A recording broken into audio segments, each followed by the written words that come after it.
Espace TV, le Newsweek.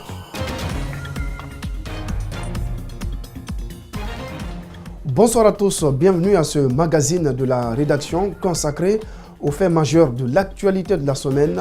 Tout de suite, les titres. Que s'est-il passé entre la BCRG et la société MSS chargée de convoyer ces fonds dans ses banques correspondantes, notamment à Dubaï? La question se pose d'autant plus que 21,57 millions d'euros manqueraient à l'appel.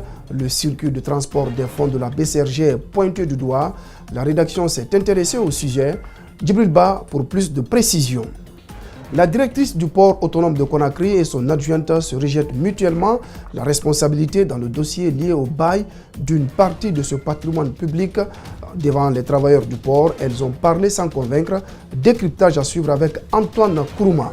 Au Mali, Ibrahim Boubacar Keïta a été officiellement installé dans ses nouvelles fonctions de président de la République pour les 5 prochaines années. Son principal opposant, Soumaïla Cissé, parle d'usurpation de pouvoir et déclare qu'il ne le reconnaît pas comme tel. Voilà pour les titres. Bienvenue à tous à ce magazine. À l'entame, rentrée au groupe Adafo Media.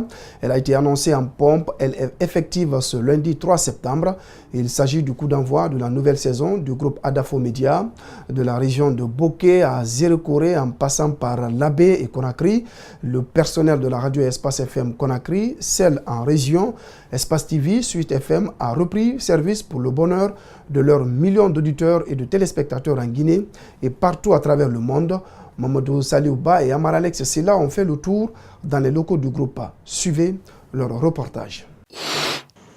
2 mois de vacances et une rentrée tonitruante. 4 heures ce matin, Lamine Guidassi est le deuxième animateur après Alassane Sako à répondre à l'appel. Toujours prêt, toujours énergisant, il est venu réveiller les auditeurs. Sur place, tout est prêt. Les techniciens avaient tout pensé. Alassane Sako lance le coup d'envoi, le 11e cette saison. Ce matin, on s'intéresse à ces deux sujets, le sommet, donc le 7e forum sur la coopération. C'est parti pour un nouveau rythme. Le stress, l'angoisse, finit la grasse matinée. Lamine Guidassi, le fondateur d'Adafo Media, lui attendra à 6h30 pour tenir en haleine les auditeurs. Ils lui ont beaucoup manqué. Lamine Guidassi vient avec beaucoup de perspectives. D'autres nouveautés aussi, c'est en région avec le Grand Midi, au Fouta avec Oumar Bari, à Kakandé avec notre ami Bassekou Dramé, Médine Zérekoré du côté de Zérekoré, Espace Cancan entre autres, et du côté de la télévision évidemment, c'est le 20h qui va faire place dans pas longtemps. La tête toujours haute, Lamine Guidassi reprendra l'antenne à 9h avec une autre équipe, celle des Grandes Gueules. Cette saison aussi, rien ne passera inaperçu. En studio, tout sera scruté. Mais le grand changement cette année, c'est le départ, le maintien et l'arrivée de plusieurs émissions à la télé comme à la radio. Pour la réussite de cette nouvelle grille de programme, Prince Diallo, le coordinateur des émissions, a déjà travaillé. Ça dure maintenant 11 ans et nous occupons toujours la première place. C'est pas, disons, difficile d'occuper une place, mais c'est de pouvoir se maintenir là. Des nouveautés pour cette saison, tout comme pour l'autre journal. L'animateur vous donne rendez-vous dès ce samedi. Il promet de ne rien laisser au hasard. Nous sommes dans des conférences, nous sommes dans des activités politiques. Après les discours, on entretient les intervenants sur leurs discours. On essaie un peu de les faire mentir. Ce matin, partout, ça promet. À la régie, dans les salles de montage, jusqu'à la rédaction d'Espace TV. L'autre poids lourd d'Espace FM et directeur d'antenne de Suite FM revient lui aussi avec beaucoup d'énergie. Je crois que cette saison aussi elle va être vraiment une très belle saison pour les travailleurs, mais aussi pour les auditeurs et les téléspectateurs d'Espace TV. Les hostilités sont donc lancées pour toujours garder la place de numéro 1 dans tout le pays et une place de taille sur le continent. L'actualité cette semaine a été surtout marquée par des soupçons de détournement de fonds en devises dans les comptes de la BCRG, domiciliés à l'étranger. Cela fait grand bruit dans la cité depuis le début de la semaine. 21 millions d'euros, pour être plus clair, 21,57 millions d'euros manqueraient à l'appel dans les comptes correspondants de la BCRG à l'étranger.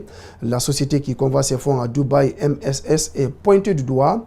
Face à cette actualité qui fait les choux gras des médias, un communiqué laconique signé de la BCRG a été servi à la presse. Djibril Ba nous signe ce décryptage. Il s'agit de plus de 21 millions de dollars qui se seraient volatilisés lors de différents transferts de fonds à Dubaï. Nos confrères et chroniqueurs des grandes gueules ont longuement épluché ce dossier jugé scandaleux. MSS est une société mauritanienne chargée de convoyer des devises de la Banque centrale vers Dubaï où se trouve un compte au nom de la République de Guinée. Ce qui est à dire, Lamine, c'est que nous sommes un média assez crédible pour ne pas nous lancer dans de la diffamation ou dans de la diversion. Ce n'est pas du tout le cas. Je vois déjà d'autres médias s'en donner à cœur joie, mais c'est peut-être mal connaître notre détermination à aller jusqu'au bout de cette enquête. À l'origine de ce scandale, les enquêteurs Moussa Moïsila et Boubacar Diallo se posent plusieurs questions autour de MSS.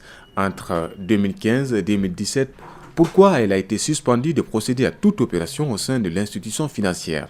Pourquoi cette société a regagné la confiance des responsables de la banque mère?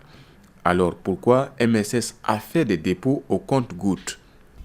Nous n'accusons encore une fois personne, mais nous ne parlons pas dans le vide. Ces documents existent.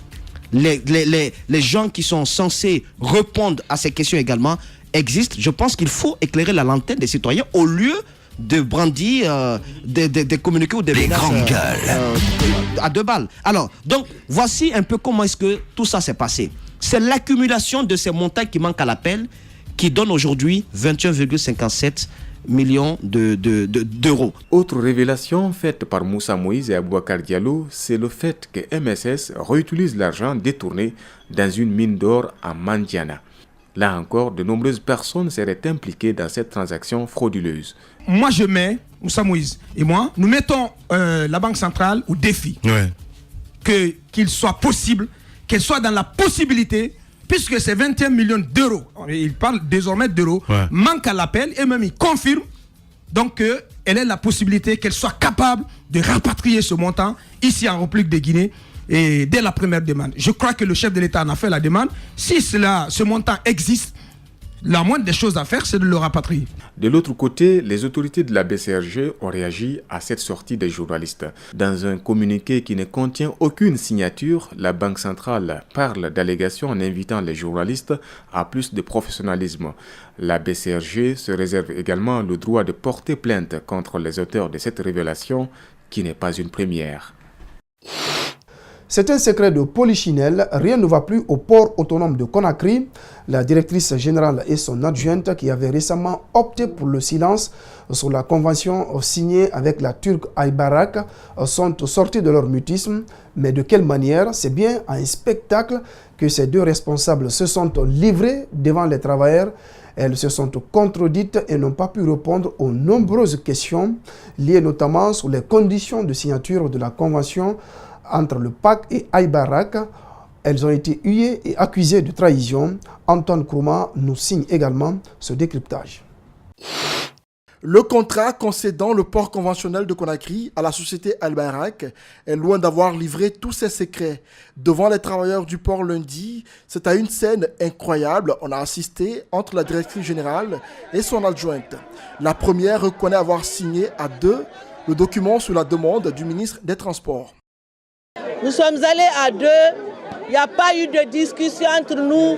Nous sommes allés, nous avons signé. Moi, comme je suis la directrice, j'ai signé, elle a cacheté. Adja Aïssata Haribo, adjointe d'Awa Keïta, ne le nie pas, mais revient sur les circonstances de cette signature. On a caché la signature là-bas. Après, on a dit ma femme, Hamedi Boué a signé. On a fait n'a caché de on a radengi mais quand on a signature de bête on a caché ça maintenant taranara an wayo falambe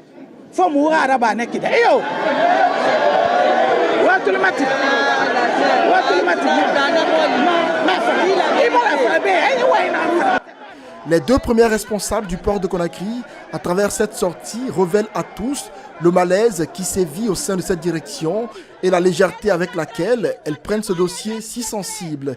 Les travailleurs parlent de trahison. Ils ont dévoilé leurs secrets, ils nous ont trahis. Quand elles ont été convoquées par le monsieur le ministre, Hawa Keita, on les a montré le contrat.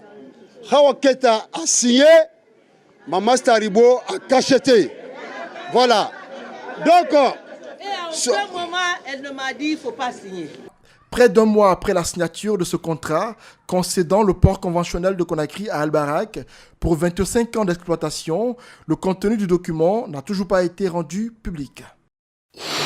Parlant toujours de la concession du port conventionnel qui ne finit pas d'alimenter les débats, il faut dire que les acteurs de la société civile sortent de leur silence. Nos reporters ont rencontré Dansa Kourma du CNOX et Abdourahmane Sano de la PECUD qui condamnent les conditions dans lesquelles le contrat a été signé. C'était un contrat plein de vices sous la forme et pas bénéfique pour les Guinéens, ont-ils martelé. Abdourahmane Ba, Djibril Kaba Kamara. Un bail de 25 ans pour un montant de près de 500 millions de dollars d'investissement, l'extension et la modernisation du port autonome de Conakry. Dernièrement, la directrice du port et son adjointe se sont livrés à un spectacle pour expliquer aux travailleurs les conditions de signature du dit contrat. D'après les acteurs de la société civile, c'est une preuve de toute l'opacité que referme ce contrat.